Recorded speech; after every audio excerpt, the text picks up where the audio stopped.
Hello les voyageurs! De retour d'un voyage en camping-car de 2 mois en Scandinavie, je vous partage mon périple à travers une série de vidéos. Alors pour ne rien manquer de mon escapade nordique, pensez à vous abonner à ma chaîne et à activer la petite cloche pour être prévenu de mes futures publications. Dans cet épisode, je reprends la route direction le Danemark. Au programme, balade au milieu des daims dans une ancienne réserve de chasse, visite du château de Frederiksborg, considéré comme le Versailles danois, du musée des bateaux vikings de Roskilde, de l'ancienne cité viking de Jelling, connue mondialement pour ses pierres runiques, et arrêt à Billund, la ville qui a vu naître la marque Lego, la célèbre brique mondialement connue. Comme d'habitude, je vous mets tous les liens utiles dans le descriptif de la vidéo. Alors, prêt pour l'aventure? Générique!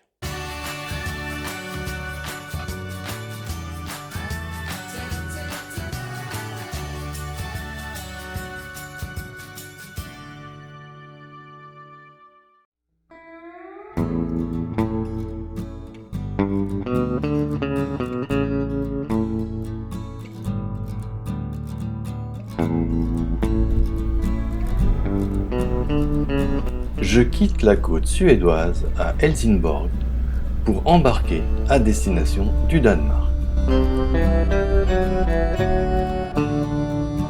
Arrêt au domaine de Dyrehaven, une ancienne réserve royale de chasse.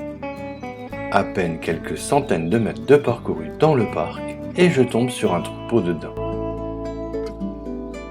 C'est dingue.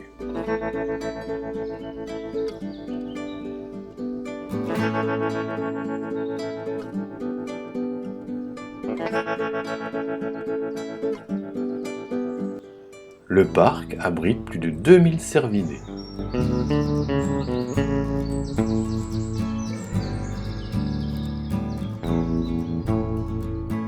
Les daims se baladent tranquillement au milieu des golfeurs.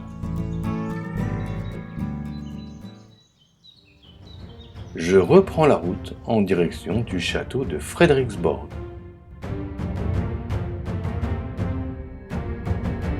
C'est le plus grand palais de Scandinavie.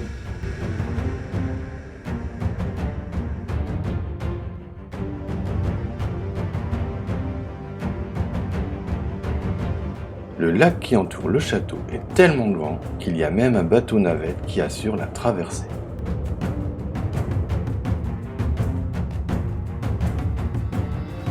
Allons voir la cour intérieure de cet immense palais, construit au début du XVIIe siècle par le roi Christian IV. Un lion garde l'entrée de la demeure royale.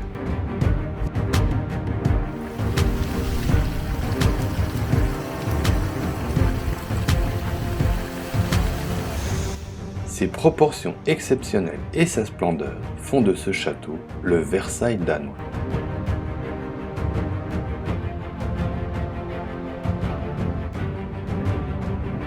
Mais le plus grand atout du château de Frederiksborg est son jardin baroque. Recréé en 1996 à partir de croquis originaux, ce jardin labyrinthe de style français abrite des cascades artificielles, des allées parsemées d'arbustes taillés et de monogrammes royaux inspirés des différents rois danois.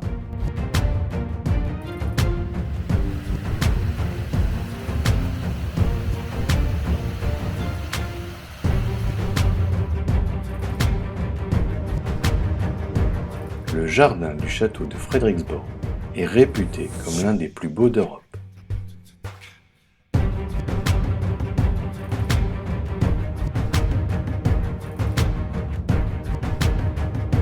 Je reprends la route, direction le musée des bateaux vikings de Roskilde. À la fin de l'ère viking, et pour protéger l'importante ville commerciale de Roskilde des attaques des flottes norvégiennes, les Vikings danois avaient enfoncé dans la vase du peu profond fjord de Roskilde des pieux espacés d'1 mètre de distance pour constituer une barrière empêchant tout drakkar ennemi de passer. À l'époque, seuls 3 chenaux suffisamment profonds permettait aux bateaux de naviguer jusqu'au port de Roskilde. En cas d'attaque, l'alerte était donnée en allumant des feux sur les collines avoisinantes. Pour parer à d'éventuelles invasions, chaque chenal était pourvu d'un drakkar rempli de pierres et qui, en cas d'attaque, était sacrifié et coulé au milieu du chenal, empêchant ainsi et définitivement toute navigation. Ingénieux comme idée, vous ne trouvez pas ? Bref, le musée des bateaux vikings de Roskilde abrite les vestiges de 5 navires construits il y a plus de 1000 ans et seulement découverts en 1962. Les bateaux étaient enfouis dans la vase et pour les mettre à jour, les archéologues ont dû construire un enclos étanche, puis assécher l'endroit pour pouvoir pratiquer des fouilles, un chantier titanesque.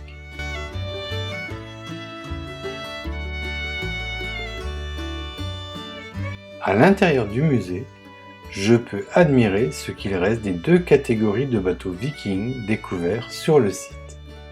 D'abord, les 2 grands bateaux de guerre. Fins et longs, ils étaient rapides et pouvaient embarquer jusqu'à 80 guerriers.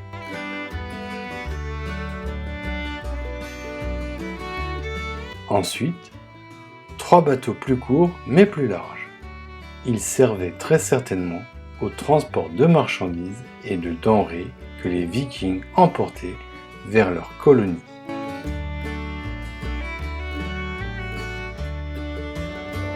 Les Vikings étaient de grands navigateurs. Ils ont exploré un grand nombre de pays et ont découvert l'Amérique bien avant Christophe Colomb. Aujourd'hui, les archéologues reconstruisent les drakkars selon les techniques de l'époque et en se servant des outils employés au temps des Vikings. C'est franchement fascinant.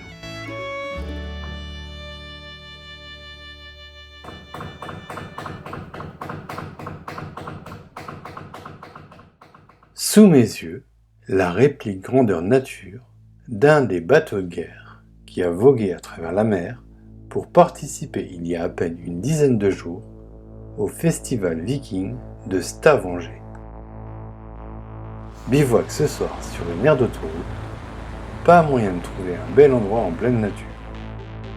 Au petit matin, je traverse le détroit du Grand Belt via un majestueux pont, long de presque 7 km et qui n'est suspendu qu'à 2 piliers hauts de 254 mètres. Ces 2 piliers sont d'ailleurs le point culminant du pays. Depuis le pont, je peux observer sur la droite un champ d'éoliennes marines. Cette ressource d'énergie couvre presque la moitié des besoins de la population danoise en électricité et en fait un bel exemple européen. Je poursuis ma route en direction du village de Jelling, une ancienne cité viking mondialement connue pour ses pierres runiques, inscrites au patrimoine mondial de l'UNESCO.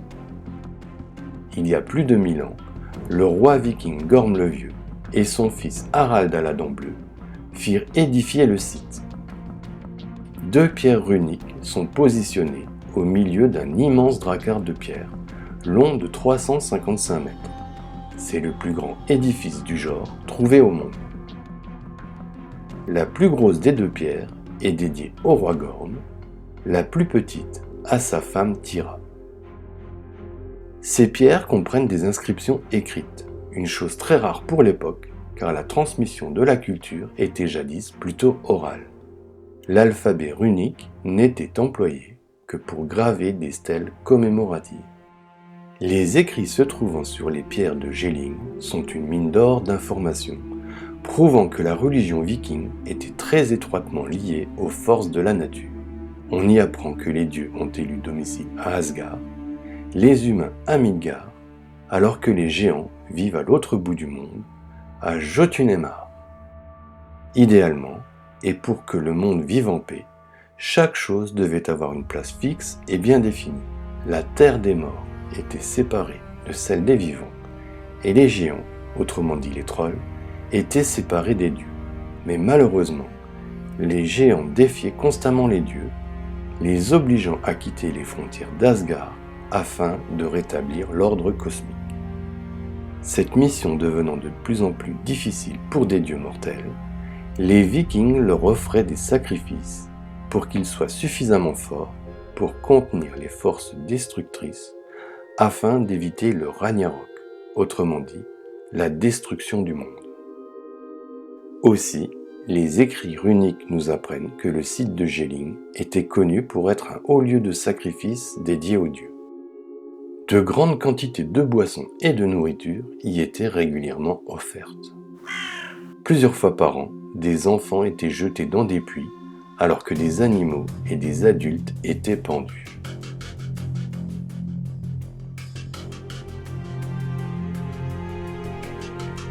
Les Vikings s'étant convertis au christianisme, une église a été construite au beau milieu du site.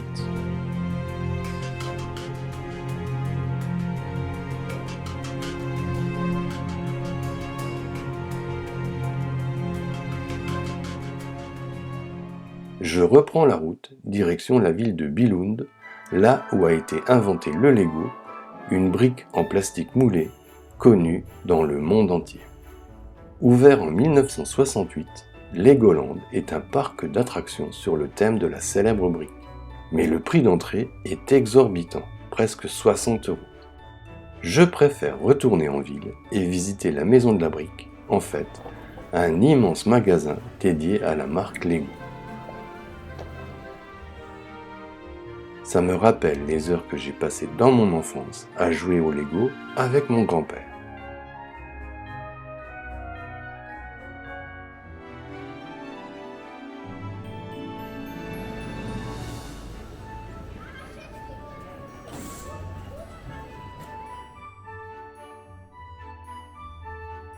Il y a même des Lego pour les grands.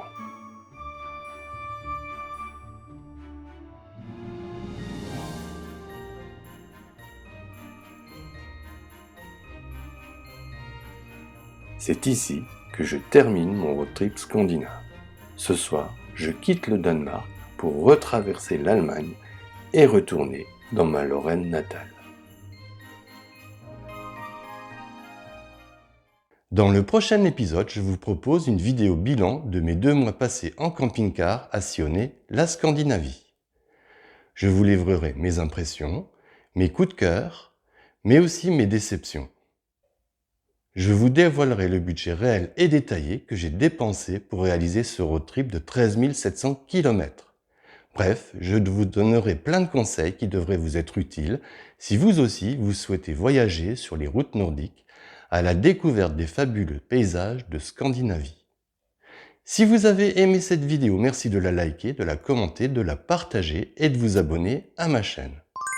Et si vous avez des questions ou des réactions, laissez-les-moi en commentaire, j'y répondrai volontiers. En attendant de vous retrouver pour de nouvelles aventures, n'oubliez pas, le monde appartient à ceux qui le parcourent.